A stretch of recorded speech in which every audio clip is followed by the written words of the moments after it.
안녕하십니까. 자, 오늘은 19번 22년 수능 문제를 분석하고 풀이를 진행하도록 하겠습니다. 먼저 멈춰두고 한번 풀어보시기 바랍니다. 자, 시작하십시오. 자, 한번 풀어보셨습니까? 음. 그러면 일단 이 이야기를 하기 앞서가지고 우리 증감에 대한 이야기를 한번 더 정리를 좀 해봅시다. 자, 우리 6강에서 이미 제가 강의를 올려놨고 6강을 한번 더 보시면 될 것 같고요. 크게 아이디어를 제가 설명을 드렸어요. 일단 극대극소, 극대극소 이론을 한번 설명드렸고 극대극소의 정의를 통해 가지고 내부 극값 정리를 증명을 해드렸죠. 내부에서 극값을 가지면 미분계수가 0이다. 그래서 내부 극값 정리를 토대로 우리가 어떻게 방향이 진행되냐면 롤의 정리, 교과서 주요 내용이죠. 롤의 정리 이야기됐고 이걸 활용해서 우리가 평균값 정리, 평정을 했었습니다. 평정. 그래서 이제 mean value theorem (MVT) 평정을 이용하면 조금 고난이도에서는 테일러 급수 전개가 가능하죠. 테일러. 이건 교육과정 밖이라서 크게 뭐 중요한 내용은 아니지만 29번 같은 문제에서는 이걸 활용하면 조금 더 쉽게 풀 수 있다고 이야기를 말씀드렸습니다. 테일러 급수 혹은 맥로린 급수라고 하죠. 그리고 평가 정리를 이용하게 되면 일단 기본적으로 함수의 증감을 판단할 수 있다 했습니다. 그게 이제 6번 문제랑 관련이 있었고 그 다음에 극대극소를 판정할 수 있었죠.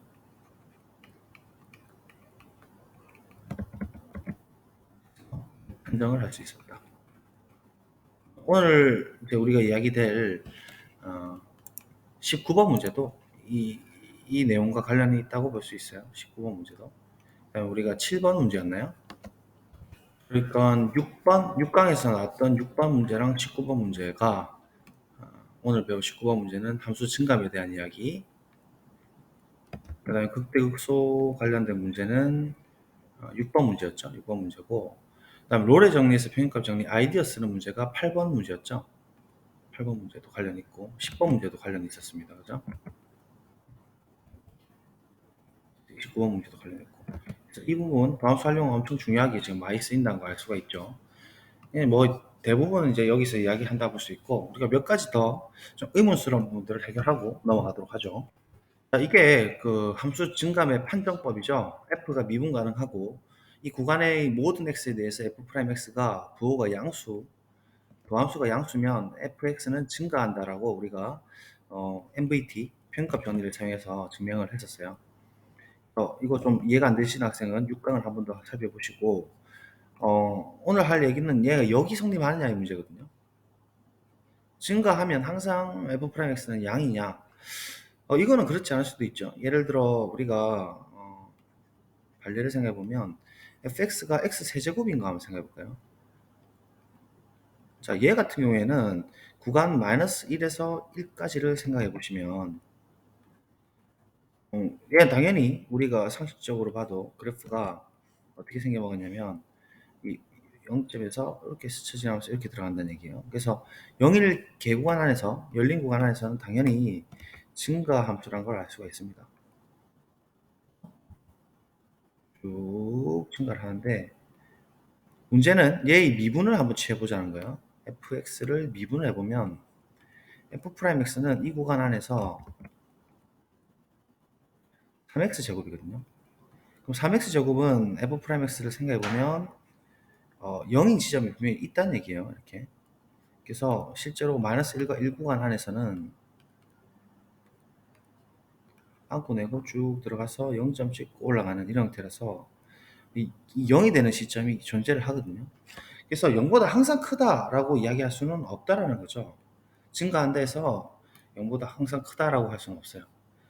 그런 의미에서 우리는 조금 더 명확하게 이야기를 할 필요가 있는데 그러면 그 증가의 개념이 조금 더 명확해질 수가 있거든요. 증가의 개념은 사실상 단조 증가라는 것과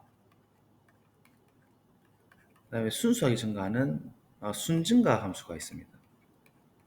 단조 증가는 모노톤 인크리징 펑션이라고 하고 순증가는 strictly increasing function이라고 해요. 어쨌든 완전 순수하게 증가하는 의미인데 x1, x2가 이 순서를 갖게 되면 fx1과 fx2도 반드시 부등호의 관계가 strictly 큰 이런 관계를 뜻하는 것이고 단조 증가는 x1, x2가 이 순서를 갖게 되면 같거나 큰 것까지 허용해 주는 거예요. 단조 증가가. 같거나 큰 것까지 허용해 주는 것이 단조 증가거든요. 같은 것까지. 그래서 예를 들면 상수함수도 좀 넓은 의미에서 포괄적으로 보게 되면은 증가함수로 볼 수가 있어요. 왜냐면 상수함수도 같거나를 포함해버리기 때문이죠. x1, x2가 다를 때마다. 그죠? 하지만 얘가 순증가라고 볼 수는 없어요. 순증가는 무조건 커버해야 되는데 우리가 질문할 거는 그겁니다. 그럼 만약에 이제 이렇게 이제 그 가정을 좀 넓은 의미에서 같거나 크다를 두어 버려도 fx는 증가가 되느냐를 좀 따져볼 필요가 있거든요. 그럼 얘는 이제 어떻게 생각하시겠습니까? 이것은 fx가 예를 들어 1차 함수 같은 경우에는 성립하지 않죠. 여기서 말하는 증가라는 것은 아마도 순증가를 뜻해야 되거든요. 순수하게 증가하는 순증가의 의미를 담고 있기 때문에 가정을 이렇게 넓게 잡아버리면 순증가를 항상 성립할 수는 없어요. 예를 들어 fx가 방금 봤다시피 f'x가 2가 되는 상황 예를 들면 그래서 예를 들면은 fx가 2x 플러스 1인 이런 함수들 있죠. 얘는 잠깐만요. 그러니까 상수함수 fx가 2인 상수함수는 미분했을 때 0보다 같거나 크지만 0이죠. 그렇지만 fx가 순증가라고 볼 수는 없지 않습니까? 그래서 이러한 그 상수함수를 제외하고 1차 이상일 때는 가능한가를 제한 조건으로 두면 이 명제는 성립할 수가 있을 것 같거든요. 그래서 제가 조건을 추가하도록 하겠습니다. f가 다항함수이면서 1차 이상의 1차 이상의 다항함수일 때라는 단서를 붙여버리면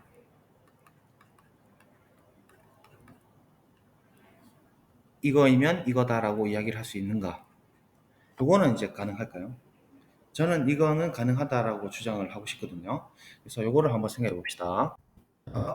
간략하게 이제 우리 생각해 볼 텐데 미분 가능하고 1차 이상의 다항함수라는 조건도 필요 없죠. 왜냐하면 다항함수는 무조건 미분 가능하기 때문에 이 조건은 날려도 가능합니다. 그죠? 다항함수란 말 속에 이미 미분 가능이 숨어 있기 때문에 fx가 1차 이상의 다항함수면 이 관계를 만족한다 해도 되겠습니다. 아이디어만 한번 떠올려 볼게요. 만약에 순증가가 아니라고 해보죠. 그러니까 이 명제가 거짓이라고 한다면 가정은 그대로 두고 결론이 아닌 그런 상태가 되겠죠. 그래서 f 프라임가 이 구간 안의 모든 x에 대해서 0보다 같거나 큼에도 불구하고 fx가 순증가가 아니라고 해보겠습니다. 아니라고 하자. 자, 그러면 적어도 어떤 점 x1, x2가 있어가지고 x1, x2에 대해서 뭐 아예 이렇게 단조 증가이든지 아니면 뭐 이렇게 감소됐든지 이런 형태밖에 없겠죠. 그러니까 순증가의 부정 명제를 써보면 어떤 x1하고 x2라는 어떤 수가 이렇게 있어가지고 에 대해서 fx1과 이거 뺄게요. fx2를 비교하면 순증가가 아니다니까 이게 not인 거죠. 이게 아닌 거니까 이런 x1, x2가 존재할 겁니다. 그죠? 여기까지는 이해되시죠? 자, 그러면 우리가 자연스럽게 편값 정리를 쓸 수 있도록 x2-x1 나누기 분의 fx2 빼기 fx1을 해보자고요. 자, 이렇게 해보면 얘는 분명히 그 어떤 c라는 점이 분명히 있죠. f가 미분 가능하니까 f'c가 얘를 만족하는 c라는 녀석이 이 x1, x2 사이에서 존재할 수밖에 없습니다. 이걸 우리가 무슨 정리라고 하죠? 평균값 정리를 하죠. 이게 존재하는 게 바로 평균값 정리입니다. y 평정.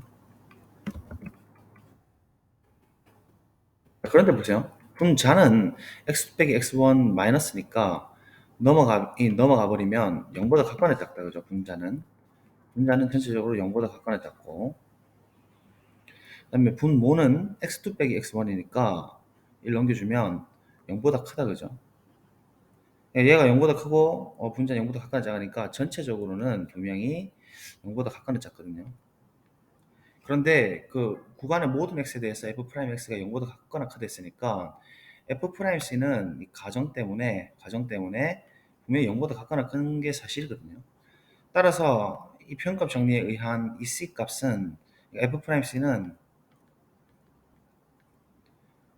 반드시 0일 수밖에 없습니다. 자, 그러면 보세요. 결국은 얘가 지금 0이 된다는 소리니까 분자도 0일 수밖에 없거든요. 그쵸? 그러니까 fx2 빼기 fx1이 0이 된다는 소리고, 이를 다시 말하면 끝점인 fx1과 fx2도 같을 수밖에 없거든요. 그러면 그 1차 이상이 다항함수인데 양 끝점이 같은 상황이거든요. 이렇게. 그러니까 높이가 똑같은 상황이에요. x1하고 x2에 대해서. 그리고 중간에 어떤 점 c가 있어가지고 이 점에서는 그 접선의 기울기가 0인 상황이에요. 그러니까 얘는 이제 부드러운 연결곡선인데 어떤 C점, 그러니까 우리가 찾은 C점에서는 접선의 기울기가 0인 상태죠. 근데 지금 만약 이런 식으로 이제 C가 극값인 경우를 생각해 보면 얘가 반드시 증가하다가 감소하는 형태거든요. 근데 이런 형태는 일어나지 않는 것이 가정의 f'x가 무조건 0보다 같거나 크니까 이런 상태가 지금 되지가 않잖아요. 그죠? 감소되는 상태는 될 수가 없어요. 그리고 양 끝이 지금 높이가 똑같아야 되면서 중간에 있는 C에서는 그 접선의 기울기가 0이 돼야 되는 상황인데 이런 상황은 일어나지가 않죠. 그쵸? 무조건 0보다 같거나 커야 되니까 무조건 단조하든지 증가하는 것밖에 안 되잖아요. 같든지 증가하든지 밖에 안 되는데 이렇게 감소하는 상태는 안 되니까 상식적으로 생각했을 때 얘는 어떤 함수가 될 수밖에 없냐면 이 구간에서 이러한 상수 함수가 될 수밖에 없다는 걸 알 수 있죠. 그런데 다항함수에서 어떤 떨어진 구간, 이 x1, x2 사이의 구간에서 증가되는 상태가, 그러니까 그 상수함수가 되는 상태가 1차 이상이 다항함수에서는 일어날 수 있겠습니까? 1차 이상이면은 뭐 이렇게 직선이 되든지, 그죠? 아니면 아예 뭐 이렇게 2차 함수 이렇게 곡선이 되든지 3차 함수 이런 형태가 되는데, 이런 구간에서 어떤 구간이 있어가지고 상수함수가 되는 것은 다항함수에서는 일어날 수가 없는 것이죠. 그래서 이건 이제 모순이 바로 나오는 겁니다. 그래서 아마도 부담 없이 다항함수일 때는 0보다 같거나 크게 되면은 순증가하다고 이야기할 수 있고, x 세제곱 같이 이런 경우도 아주 일정한 이 점에서 그냥 증가 상태가 되는 것이고, 뭐 얘가 이제 단조성을 따져봐도 계속해서 증가되는 상태인 거지, f 프라임 이때가 기준이 0이 될지라도 증가하는 순증가 상태로 볼 수가 있는 거예요.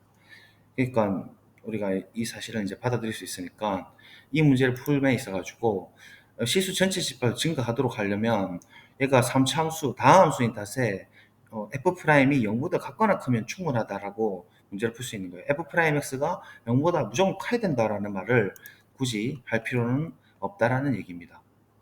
이해되시겠죠? 이야기하려고 지금 좀 넘어왔는데, 그래서 이제 문제를 한번 풀어보도록 하겠습니다. 괜찮죠? 자, 함수 fx가 얘가 기초였는데 시수 전체 집합에서 증가하도록 해야 됩니다. 그러면 삼수함수가 증가하는 형태면 아마도 뭐 이런 형태가 되지 않겠어요? 근데 이따 그래프로 해석하지 않고 얘는 더함수의 개념을 씁니다. 그래서 아까 우리가 봤던 노트에 의해서 f'x가 0보다 같거나 크면은 다항함수 1차 이상인 다항함수에서는 fx가 증가함수다를 필요 충분 조건으로 봐도 되죠. 순증가함수다 이렇게 보시도 무리가 없을 것으로 보입니다. 그죠? 물론 1차 이상일 때입니다. 자, 그래서 이걸 사용하기 위해서 f'x를 먼저 구해봅시다. f'x는 3x제곱, 당연히 역방향은 클리어죠. 우리가 했으니까. 3x제곱 플러스 2ax 마이너스 x가 날아가니까 a 뭐 바로 묶을까요? a에 a-4 8인가 그렇게 되겠다, 그죠? 그래서 얘가 0보다 같거나 큰 절대부등식을 찾으면 되겠습니다. 자, 그럼 얘가 0보다 같거나 큰 절대부등식을 찾는다는 행위는 우리가 고1 때 그 2차 함수의 그 2차 함수와 2차 그래프의 2차 함수 그래프의 관계, 2차 방정식과 2차 함수 그래프의 관계에 의해서 얘가 지금 일단은 최고차항 계수가 양수니까 이렇게 아래로 볼록인 상태인데 얘가 x축보다 같거나 큰 쪽으로 떠 있어야 된다는 거죠. 맞죠? 이게 x축 기준이면 우리 고 1대 생각해 보세요. 같거나 큰 방향으로 뜨려면 얘의 근 자체가 아예 이 상황으로 허근을 갖든지 아니면 중근을 갖는 것까지 포함해 가지고 근이 결정되면은 무조건 아래로 볼록일 때는 이렇게 f'x라는 이차 함수가 무조건 0보다 같거나 큰 절대 부등식을 만족한다는 것이죠. 그래서 이때 우리가 쓴 방법이 고1 때 뭘 썼냐면 판별식을 썼었거든요. 판별식을 사용하도록 하겠습니다. 근데 지금 짝수 형태가 있으니까 4분의 d를 보면 충분하겠죠. 4분의 d를 쓸 것 같으면 반의 제곱입니다. 그러니까 a의 제곱 마이너스 ac죠. 4ac인데 a c니까 마이너스를 달고 플러스 a의 a 마이너스 8.